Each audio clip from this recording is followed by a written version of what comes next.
Hi, ಎಲ್ರಿಗೂ Indian palette ಚಾನಲ್ಗೆ ಸ್ವಾಗತ. ನಾನಿವತ್ತು ಬದನೆಕಾಯಿದು ಎಣ್ಣೆಗಾಯಿ ಪಲ್ಯ ಮಾಡೋದು ತೋರಿಸ್ತಾ ಇದ್ದೀನಿ. ಅದಕ್ಕೆ ಪದಾರ್ಥಗಳು ಏನು ಬೇಕು ಅಂತ ನೋಡೋಣ. ಬದನೆಕಾಯಿ, ಈರುಳ್ಳಿ, ಕಡಲೆಕಾಯಿ ಬೀಜ, ಬಿಳಿ ಎಳ್ಳು, ಬೆಲ್ಲ, ಹುಳಿ ಪುಡಿ ಅಥವಾ ಸಾಂಬಾರ್ ಪೌಡರು, ಹುಣಸೆ ಹಣ್ಣಿನ ರಸ, ಉಪ್ಪು, ಎಣ್ಣೆ. ಮೊದಲಿಗೆ ಕಡಲೆಕಾಯಿ ಬೀಜನ ಹುರ್ಕೊಳ್ತಾ ಇದ್ದೀನಿ.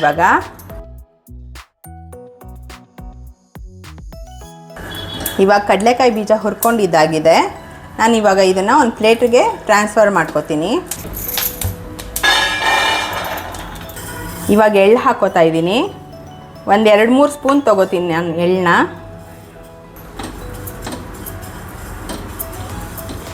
ಇವಾಗ ಎಳ್ಳು ಹುರಿದಿದ್ದಾಗಿದೆ. ಈ ಬಿಳಿ ಎಳ್ಳು ಜೊತೆಗೆ ಗುರೆಳ್ಳು ಅಥವಾ ಹುಚ್ಚೆಳ್ಳು ಅಂತೀವಲ್ಲ, ಅದು ಸ್ವಲ್ಪ ಹಾಕ್ಬೋದು. ಅದಿಲ್ಲ ಅಂದರೆ ಬಿಳಿ ಎಳ್ಳು ಒಂದೇ ಹಾಕಿ ಮಾಡ್ಬೋದು. ಡಿಫ್ರೆನ್ಸ್ ಏನು ಗೊತ್ತಾಗಲ್ಲ, ಚೆನ್ನಾಗೇ ಇರುತ್ತೆ. ಇವಾಗ ಇದನ್ನು ಕೂಡ ಈ ತಟ್ಟೆಗೆ ಹಾಕ್ಕೊಂಡ್ಬಿಡ್ತಾ ಇದ್ದೀನಿ. ಇದು ಕೂಲ್ ಆಗೋಷ್ಟರಲ್ಲಿ ಬದನೆಕಾಯಿನ ನಾನು ಕಟ್ ಮಾಡಿ ಇಟ್ಕೊಂಡ್ಬಿಡ್ತೀನಿ.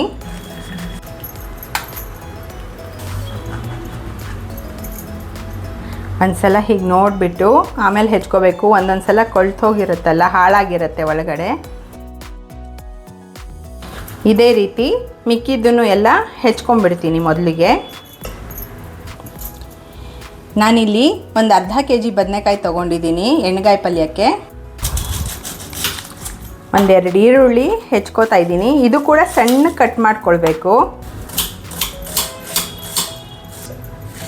ಈ ಥರ ಸಣ್ಣ ಕಟ್ ಮಾಡಬೇಕು. ಇವಾಗ ಕಡಲೆಕಾಯಿ ಬೀಜ ಎಳ್ಳು ಹುರ್ಕೊಂಡಿದ್ನಲ್ಲ, ತಣ್ಣಗಾಗಿದೆ. ನಾನು ಮಿಕ್ಸಿ ಮಾಡ್ಕೋತೀನಿ. ಈಗ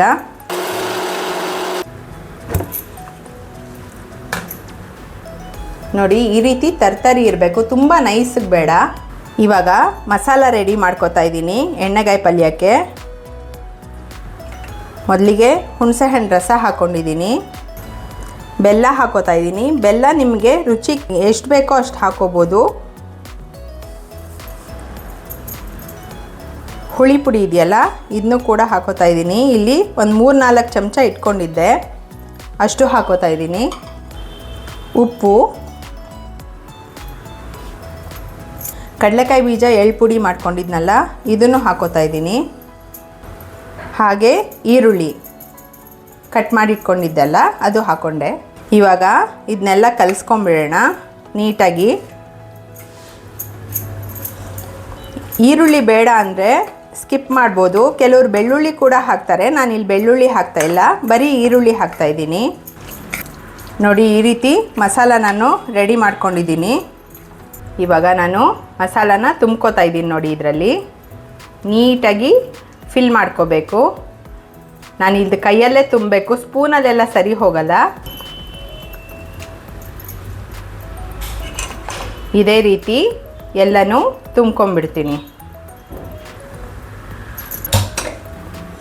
ಈಗ ನಾನು ಕುಕ್ಕರ್ಗೆ ಸ್ವಲ್ಪ ಎಣ್ಣೆ ಹಾಕೋತಾ ಇದ್ದೀನಿ. ಸ್ವಲ್ಪ ಜಾಸ್ತಿನೇ ಬೇಕು, ಎಣ್ಣೆಗಾಯಿ ಪಲ್ಯ ಹೆಸರಲ್ಲೇ ಇದೆಯಲ್ಲ, ಹಾಗಾಗಿ. ಈಗ ಎಣ್ಣೆ ಕಾದಿದೆ. ನಾನು ಸ್ವಲ್ಪ ಒಗ್ಗರಣೆಗೆ ಈರುಳ್ಳಿ ಇಟ್ಕೊಂಡಿದ್ದೆ, ಒಂದು ಅರ್ಧದಷ್ಟು. ಅದನ್ನ ಹಾಕ್ಕೊಂಡ್ಬಿಡ್ತಾ ಇದ್ದೀನಿ. ಮೊದಲಿಗೆ ಸ್ವಲ್ಪ ಅರಿಶಿನ ಹಾಕೋತೀನಿ.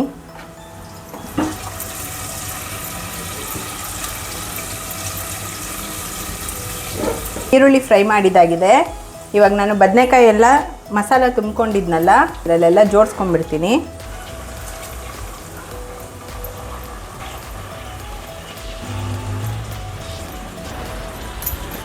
ಈಗ ಉಳಿದಿರೋ ಮಸಾಲೆಗೆ ಸ್ವಲ್ಪ ನೀರು ಹಾಕ್ಕೊಂಡು ಮಿಕ್ಸ್ ಮಾಡಿಕೊಂಡು ಹಾಕ್ಕೊಳ್ತಾ ಇದ್ದೀನಿ. ಒಂದು ಸಲ ಮೆಲ್ಲಗೆ ಕೈ ಆಡಿಸ್ಬಿಟ್ಟು ಮುಚ್ಚಳ ಮುಚ್ಚಿ ಒಂದೇ ಒಂದು ವಿಸಿಲು, ಜಾಸ್ತಿ ಬೇಡ. ಇಲ್ಲಾಂದರೆ ವಿಸಿಲ್ ಬರೋಕ್ಕೆ ಮುಂಚೆ ಬರೀ ಪ್ರೆಷರ್ ಬರುತ್ತಲ್ಲ, ಆವಾಗ ಆಫ್ ಮಾಡಿಬಿಟ್ರು ನೀಟಾಗಿರುತ್ತೆ. ತುಂಬ ಈಸಿಯಾಗಿ ಮಾಡ್ಕೋಬೋದು ಈ ರೀತಿ.